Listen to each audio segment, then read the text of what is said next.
You're going to die one day and eventually be forgotten. Relax. Relax. No matter how good you are at your job, you can still be replaced. Relax. Relax.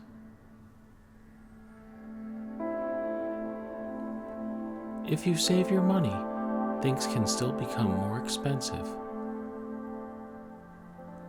If you try to stay healthy, you can still become sick. If you try to win over your true love, you can still be rejected. You can prepare for anything and still fail. But relax. Relax.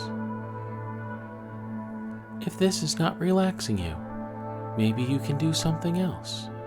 Watch a sitcom, maybe The Cosby Show. Just ignore the fact that Bill Cosby probably raped over 50 people.